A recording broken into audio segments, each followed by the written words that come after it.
Assalamualaikum warahmatullahi wabarakatuh. Halo semuanya, saya Fitra Anissa, mahasiswi Apoteker Stiva Riau, angkatan keempat. Saya akan memaparkan mengenai tugas khusus yang berjudul bahan pengemas obat. Apa itu bahan pengemas? Kemasan atau wadah merupakan tempat suatu penyimpanan obat yang kontak langsung atau tidak langsung dengan obat. Kemasan sangat berpengaruh dalam menjaga stabilitas dan mutu akhir sediaan farmasi. Apa saja fungsi dari bahan pengemas? Yaitu mewadahi sediaan farmasi, melindungi dan mengawetkan sediaan farmasi, sebagai identitas sediaan farmasi, melindungi dari pengaruh luar dan dalam, efisiensi, dan memberikan kenyamanan bagi penggunanya. Syarat kemasan sediaan farmasi yaitu wadah harus bersih, wadah dan tutup tidak boleh mempengaruhi bahan. Tipe bahan pengemas obat ada 3, yaitu bahan kemasan primer, bahan kemasan sekunder, dan bahan kemasan tersier. Bahan kemasan primer yaitu bahan kemas yang kontak langsung dengan bahan yang dikemas. Contohnya seperti strip atau blister, botol, ampul, vial, dan plastik.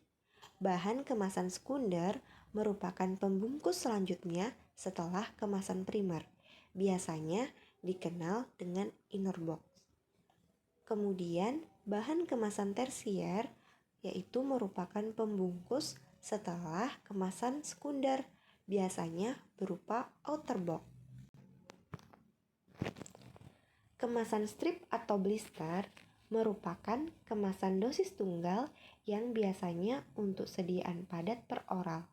Bahan kemasan dapat berupa kertas timah atau aluminium foil atau bisa berupa plastik. Obat banyak dikemas dalam aluminium foil yang bertujuan untuk mencegah penguraian karena pengaruh cahaya dan kelembapan. Wadah gelas merupakan salah satu bahan pengemas yang pada dasarnya bersifat inert secara kimiawi, kuat, keras, dan telah disetujui oleh FDA. Kelebihan dari wadah gelas yaitu inert, kedap udara, tidak mudah terbakar, bentuknya tetap, mudah diisi, mudah ditutup, mudah disterilisasi, mudah dibersihkan, dan dapat digunakan kembali. Sedangkan kekurangan dari wadah gelas yaitu lebih berat dan mudah pecah. Wadah plastik. Wadah plastik terbagi menjadi 2. Ada yang thermoplas dan ada yang thermoharder.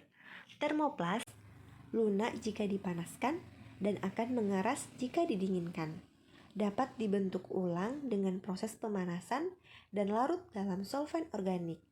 Sedangkan thermoharder lebih stabil pada pemanasan, tidak dapat dilelehkan dan tidak larut dalam solvent organik.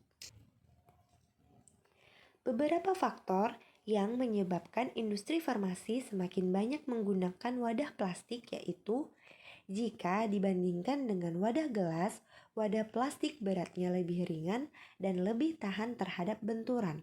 Kemudian biaya pengangkutannya juga lebih murah dan resiko wadah pecah juga lebih kecil. Desain wadahnya beragam dan penerimaan pasien terhadap wadah plastik cukup baik. Wadah logam. Setiap logam yang dapat dibentuk dalam keadaan dingin, cocok untuk pembuatan tube yang dapat dilipat. Namun, yang paling umum digunakan adalah timah, aluminium, dan timbal. Wadah karet. Wadah karet terbagi menjadi 2, ada karet alami dan karet sintetis.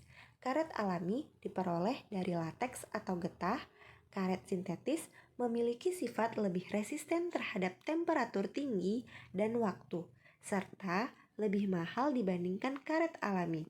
Wadah karet ini merupakan bagian dari wadah dalam bahan pengemasan sediaan farmasi sebagai tutup vial. Sekian pemaparan tugas khusus mengenai bahan pengemas. Wassalamualaikum warahmatullahi wabarakatuh.